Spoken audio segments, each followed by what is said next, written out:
تاریخ 7 مارچ 1898 برطانوی researcher Charlie brown اپنی تحقیق کے نتیجے میں مقدس خزانے کے تعاقب میں سلطنت عثمانیہ کے دارالحکومت استنبول میں داخل ہوا۔ چارلی براؤن نے اپنی زندگی کا بڑا حصہ پراسرار چیزوں کے تعاقب میں صرف کر دیا تھا، اور کہا جاتا ہے کہ اس کے پاس ایک ایسی کتاب موجود تھی جس میں کئی پراسرار مقامات پر موجود خزانوں کی نشاندہی کی گئی تھی۔ چارلی براؤن نے اس کتاب کو سمجھنا شروع کیا، جس میں کئی مندروں، صلیبی ٹیمپلر اور بہت سی خفیہ تنظیموں کے بارے میں معلومات موجود تھیں۔ کتاب کے مطالعے کے دوران چارلی براؤن کو اس پراسرار کتاب میں ایک صفحے پر ایک نقشہ دکھائی دیا، جس پر کچھ تصاویر اور کچھ خاص نوٹس موجود تھے، اور اس جگہ کی نشاندہی کرنے والی لائنوں کے ساتھ کچھ خفیہ نوٹس تھے، جس کو چارلی براؤن نے سمجھنے کی کوشش کی، اور اس نتیجے پر پہنچا کہ اس نقشے سے پتہ چلتا ہے کہ صلیبی جنگوں کے دوران حضرت سلیمان علیہ السلام کے زمانے کا ایک بڑا خزانہ ان ٹیمپلرز نے قبضے میں لے لیا تھا، جن ٹیمپلرز نے چوری چپکے ہیکل سلیمانی کے کھنڈرات کے نیچے کھدائی کی تھی، اور وہاں سے قبالہ جادو کی کتابوں کے سمیت کئی قیمتی خزانوں کو بھی اپنے ساتھ نکال کر لے گئے تھے۔ لیکن ان کے بعد ان خزانوں کا علم کسی کو بھی نہیں ہو سکا کہ ان ٹیمپلرز نے وہ خزانہ کہاں چھپایا تھا۔ لیکن چارلی براؤن کو اس پراسرار کتاب میں کچھ ایسے اشارے ملے جن کی مدد سے وہ ان خزانوں تک پہنچ سکتا تھا، لیکن کیسے؟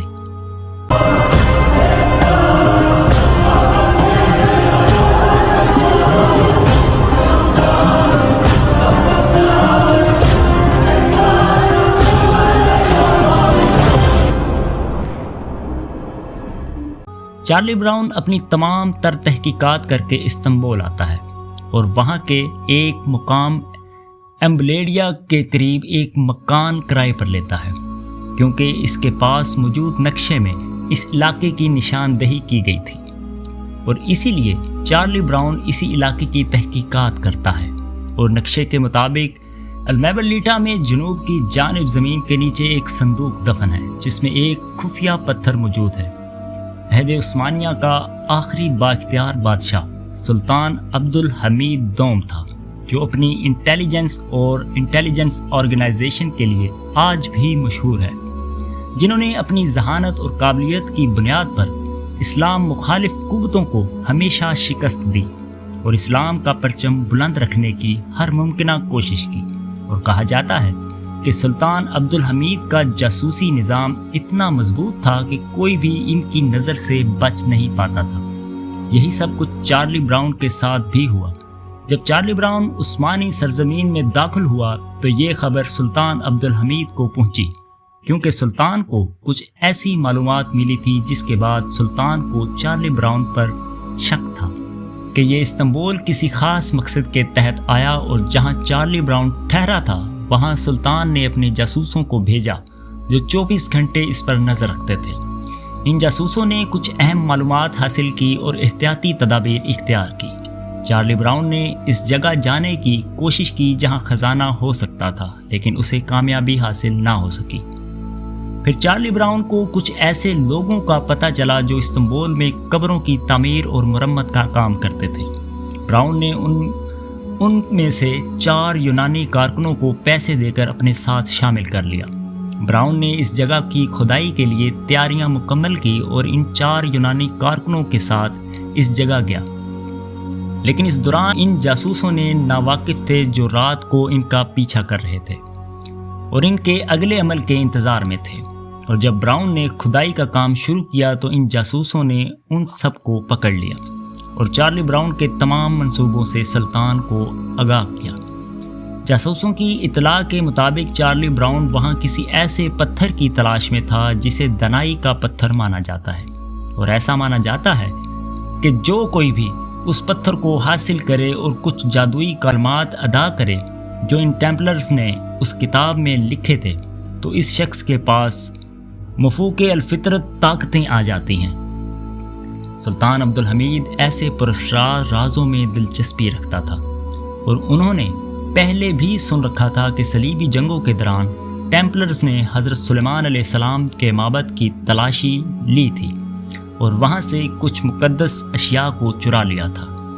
اور یہ تمام باتیں سلطان کی توجہ اپنی طرف راغب کر رہی تھی۔ سلطنت عثمانیہ کی سیکیورٹی افیسرز نے چارلی براؤن کے گھر کی تلاشی کی لی، لیکن براؤن نے اس سے قبل ان 4 یونانی مزدوروں سے کہا تھا کہ اگر میں گرفتار ہو گیا تو وہ اس کے خط کے ساتھ برطانوی سفارت خانے جائیں جو تم لوگوں کو پناہ دیں گے۔ برطانوی حکومت کا سفیر سلطان عبدالحمید کے محل پہنچ جاتا ہے